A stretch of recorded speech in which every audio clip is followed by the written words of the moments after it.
We've walked up Wenceslas Square a bit now to Jindřišská Street, which leads to Náměstí Republiky, a few meters away. And Jindřišská is, of course, home to the main post office, which is a building that lots of people, lots of locals and lots of tourists visit every year. But even that has a fascinating and, Alex, quite unknown history, doesn't it?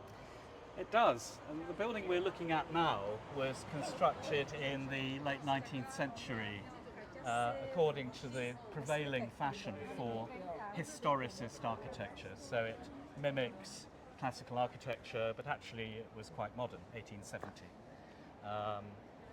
But before that reconstruction in the 19th century, it had been a tobacco factory. A tobacco factory? Right here in Prague. Right in the centre of Prague. Yes, so absolutely. in the early sort of 19th century. Yes.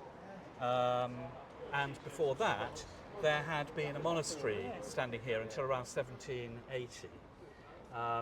Baroque monastery designed by Kilian Dientzenhofer.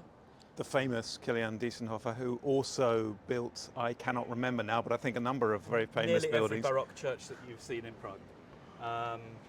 And the fascinating thing is that when he built that monastery, he would have been keenly aware that he was building on the plot of land which had at one time housed the oldest botanical garden in Europe. Is that right? Founded in around 1350.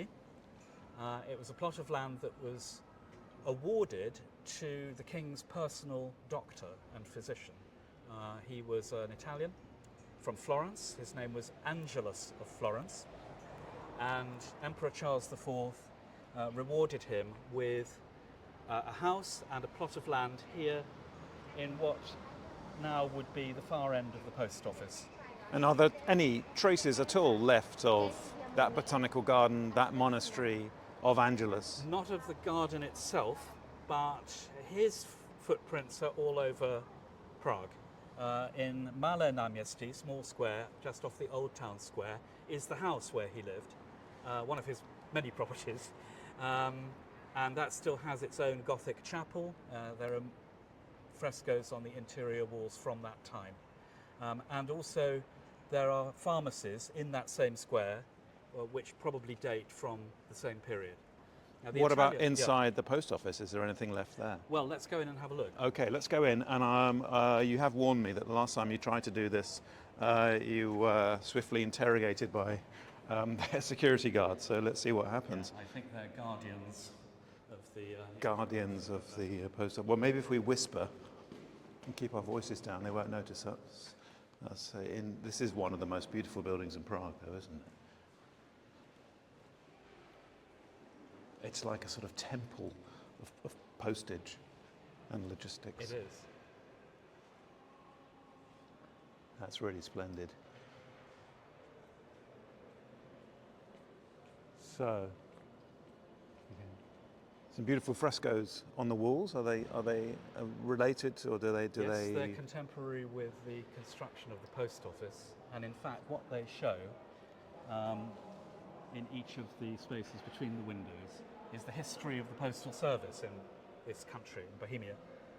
It was started in the reign of Maria Theresa, who was a great innovator, bringing in all kinds of Austrian efficiency into the running of the city and indeed the country.